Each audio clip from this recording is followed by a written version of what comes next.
பார்த்துட்ருக்கோம் இல்லையா? இப்போ ஸ்டாமினாவில் வந்து நம்ம பார்த்துட்ருக்கும்போது என்ன சொல்கிறோம், அவங்க வந்து ஒரு ஸ்போர்ட்ஸ் பர்சனாக இருக்கும்போது அவங்களுக்கு வந்து நல்லா ஸ்டாமினாவை வந்து டெவலப் ஆகும்.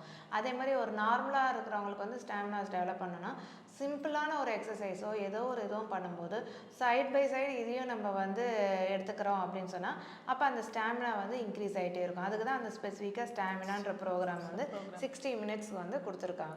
ஸோ நம்ம ஒரு தினமும் ரொட்டீனாக ஒரு வாக்கிங் போகிற ஹேபிட் இருக்குது, இருந்தாலும் எனக்கு கொஞ்சம் நல்லா ஸ்டாமினா தேவைப்படுறப்ப இது வந்து நம்ம ஸ்டாமினா எக்ஸ்ட்ரா பூஸ்டருக்கு நம்ம வந்து போட்டுக்கலாம்.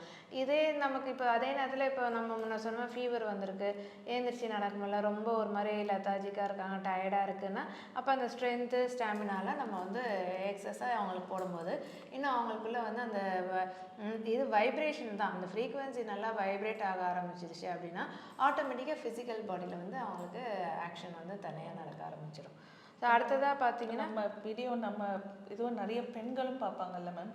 இப்போ இந்த பீரியட்ஸ் டைமில் இதெல்லாம் இது யூஸ் பண்ணுறதுனால இந்த ஃப்ரீக்வன்சினால ஒன்றும் இல்லையா? அந்த டைம் நம்ம ஸ்டாமினா போட்டால் நமக்கு அந்த எனர்ஜி கிடைக்குமா? ஏன்னா யூஸ்வலாக அந்த டைமில் நம்ம கொஞ்சம் எக்ஸாஸ்டடாக ஃபீல் பண்ணுவோம்ல, அப்போ நமக்கு இந்த ஃப்ரீக்வன்சி மூலமாக நமக்கு அந்த ஸ்டாமினா கிடைக்குமா மேம்? ஆமாம், தாராளமாக பண்ணிக்கலாம். அதாவது இப்போ வந்து இப்போ நீங்கள் கேட்ட மாதிரி அந்த சைக்கிள் டைமில் வந்து வலியாக இருக்குது, அதால் அந்த டைமில் நான் ரொம்ப டயர்டாக இருக்கேன், எனக்கு மூடு சரியில்லைன்னா இப்போ அதுக்கே சில சர்டன் ப்ரோக்ராம்ஸ் இருக்குது, இன்னும் நம்ம வந்து பின்னாடிலாம் டிஸ்கஸ் பண்ணுவோம். பட் இப்போ நீங்கள் கேட்டதால் இதுவும் நம்ம வந்து யூஸ் பண்ணிக்கலாம். இப்போ நமக்கு வந்து உடம்புல வந்து ஒரு ஸ்டாமினா வேணும், இல்லை ஒரு ஸ்ட்ரென்த் வேணும், நான் வந்து இந்த டைமில் வந்து எனக்கு ஃப்ளோவும் அதிகமாக இருக்குது, இருந்தாலும் நான் வேலையும் வந்து நம்ம செஞ்சிட்ருக்கணும், டயர்ட் ஆகக்கூடாது அப்படின்னு சொன்னால் அப்போ இந்த ஸ்ட்ரென்த்தும் வந்து நம்ம போட்டுக்கலாம், ஸ்டாமினாவும் வந்து நம்ம யூஸ் பண்ணிக்கலாம். ஓகேங்களா? இப்போ அடுத்ததாக பார்த்தீங்கன்னா ரீஜென்ரேஷன். ஸோ இப்போ ரீஜென்ரேஷன் அப்படின்னாவே உங்களுக்கு நேம்லேயே வந்து அது வந்து குறிப்பிடுது இல்லையா, நம்ம என்ன இது சார்ந்திருக்கோமோ அதை வந்து நம்ம ரீஜென்ரேஷன் பண்ணணும். அதாவது நம்மளோட செல்ஸ் எல்லாமே ரீஜென்ரேஷன் ஆகிறதுக்கு தான் நம்ம வந்து சொல்கிறோம். ஸோ இன்னும் பின்னாடி ப்ரோக்ராம்ஸ்லாம் வந்து ரீஜென்ரேஷன் 1, 2 நிறைய இருக்குது. இதில் ஒரு ஓவராலாக ஒரு ஸ்பெசிஃபிக்காக ரீஜென்ரேஷன் சொல்லி இந்த ஃபிட்னஸ்க்காக ரிலேட்டடாக கொடுத்துருக்காங்க.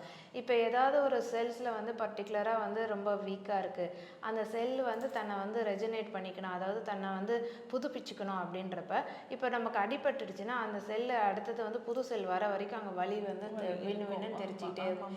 ஏன் அந்த மாதிரி இருக்கும்? ஏன்னா அந்த இடத்துல வந்து நம்ம அசைவுகள் கொடுக்கக்கூடாது, அப்போ புது செல்ஸ் வந்து அது ஃபார்ம் பண்ணுறதுக்கு நம்ம வந்து டைம் கொடுக்கணும் அப்படின்றதுக்காக தான் அது வலி வந்து நமக்கு கொடுத்து இது பண்ணணும்.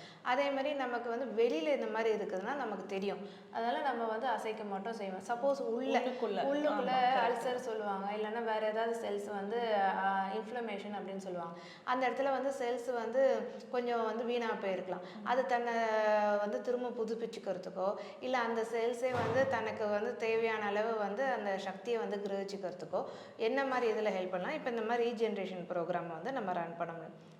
இந்த ரீஜென்ரேஷன் ப்ரோக்ராம் ரன் பண்ணும்போது தனக்கு எவ்வளோ தூரத்துக்கு அது ஸ்ட்ரென்த் வேணுமோ அது வந்து அந்த செல்ஸ் வந்து ஆக்டிவ் ஆகிறதுக்கு வந்து அது ஹெல்ப் பண்ணும். ஸோ எங்கே அங்கே ப்ராப்ளம் இருக்கோ அந்த இடத்துல போய் அதை வந்து ஒர்க் பண்ணி அந்த செல்ஸுக்கு முக்கியமாக வேண்டிய வந்து சக்திகளை வந்து இது வந்து கொடுக்கும். அதனால தான் இந்த பிரேஸ்லெட்ஸ் போட சொல்கிறது.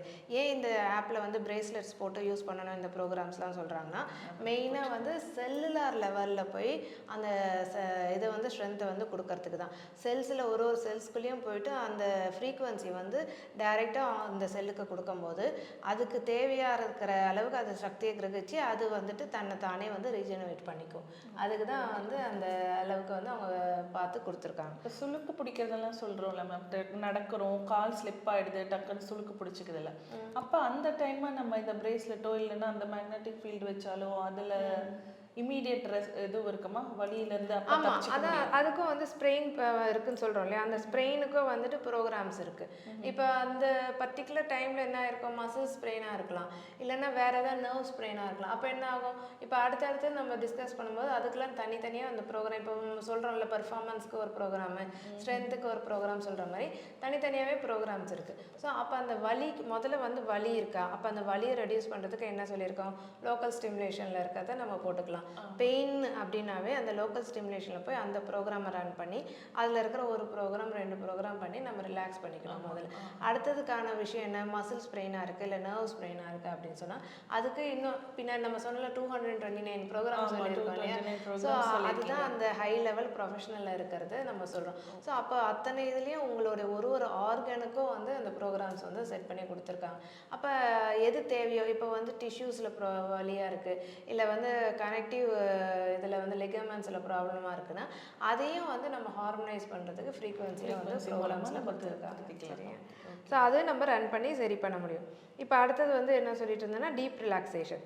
இப்போ நம்ம ரிலாக்ஸேஷனுக்கு வந்து 2-3 இது நம்ம ஏற்கனவே பார்த்துட்டோம். இப்போ வந்து லேர்னிங்கில் ஸ்ட்ரெஸ்ஸில் ரிலீஸ் பண்ணி நம்ம ரிலாக்ஸ் பண்ணிக்கிறது நம்ம சொல்லியிருக்கோம். அதே மாதிரி கோல் சைக்கிளில் பர்டிகுலராக ரிலாக்ஸ்ன்ற ப்ரோக்ராம் இருக்குது, ரிலீஸ்ன்ற ப்ரோக்ராம் இருக்குது. ஸோ இதெல்லாமே வந்து நம்மளை ரிலாக்ஸ் பண்ணிக்கிறதுக்கு யூஸ்ஃபுல்லாக இருக்கும்.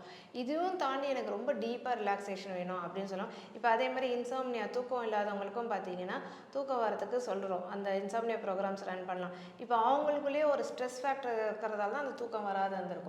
இப்போ அப்போ என்ன அர்த்தம்னா அவங்க செல்ஸ் எல்லாம் வந்து ரொம்ப அதீதமான அளவில் வந்து ஆக்டிவாக இருக்குது, ஹைப்பர் ஆக்டிவாக இருக்குது அப்படின்றதான். இப்போ வந்து ஆக்டிவாக இருந்தாலும் பிரச்சனை தான், ஆக்டிவே ஆகலைனாலும் பிரச்சனை, ஹைப்பர் ஹைப்போ இல்லை. ஆமாம். ஸோ இப்போ வந்து அந்த செல்ஸ் வந்து என்ன பண்ணோன்னா அக்யூமுலேஷன் ஆஃப் செல்ஸ் தான் வந்து ஒரு ஆர்கனாவோ ஒரு இதுவாகவோ நமக்கு வந்து ஆக்ஷனில் வருது.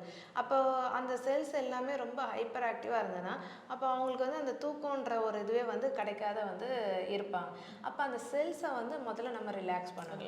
ஸோ அந்த செல்ஸோடைய ஆக்ஷனை வந்து நம்ம ரிலாக்ஸ் பண்ண தான் அப்போ அவங்களுக்கான பாடி வந்து ஒரு பேலன்ஸ் ஆக ஆரம்பிக்கும். அப்போ அவங்களுக்கு தூக்கமோ என்ன தேவையோ அது வந்து கிடைக்கும். ஸோ அதில் தான் இந்த அடுத்த நாளோட ஆக்டிவிட்டிஸே நம்மளால கேரி ஓவர் பண்ண முடியாது. ஏன்னா அந்த டயர்ட்னஸே நமக்கு இருந்துகிட்டே இருக்கும், இல்லை தூக்கம் இல்லை. ஆமாம். ஸோ இப்போ அதில் தான் இப்போ இந்த டீப் ரிலாக்ஸேஷன்ற இந்த ப்ரோக்ராம் வந்து 24 மினிட்ஸ் தான் இதில் கொடுத்துருக்காங்க. ஸோ எதுக்காக நம்ம ஏற்கனவே அந்த ரிலாக்ஸ் ப்ரோக்ராம் ரன் பண்ணியிருக்கலாம், அது பண்ணிவிட்டு அது கூடவே இந்த டீப் ரிலாக்ஸேஷனும் நம்ம ரன் பண்ணும்போது இந்த ஹைப்பர் ஆக்டிவாக இருக்கிற செல்ஸ் எல்லாம் வந்து காம் டவுன் ஆகிறதுக்கு, அதுக்குள்ளே அப்படியே செட்டில் டவுன் ஆகிறது. இப்போ ஆங்ஸைட்டியாக இருக்கிறவங்க கூட டீப் ரிலாக்ஸேஷன் ரன் பண்ணும்போது அப்படியே காம் டவுன் ஆகும். இப்போ அவங்களுடைய வைப்ரேஷன் எல்லாமே வந்து நார்மலைஸ் ஆகும்போது அப்போ ஆட்டோமேட்டிக்காக அவங்களுக்கு வந்து அடுத்தது வந்து இப்போ தூக்கம் வராதவங்களுக்குன்னா தூக்கம் வர்றதுக்கு வந்து அது ஹெல்ப்ஃபுல்லாக இருக்கும்.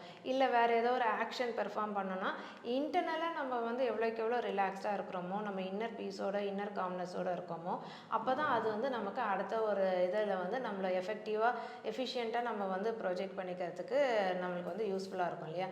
ஸோ அதுக்காக தான் இந்த ப்ரோக்ராம்ஸ்லாம் நம்ம வந்து ரன் பண்ணுறோம். ரிலாக்ஸேஷன் இப்போ இல்லை இந்த டீப் ரிலாக்ஸேஷன் மோடு நம்ம ப்ளே பண்ணும்போது நம்ம ஒரு அமைதியான இடத்துல இருக்கணும் அப்படிலாம் எதுவும் கிடையாது. அப்படி எதுவுமே இல்லை, இருந்ததுன்னா சந்தோஷம்.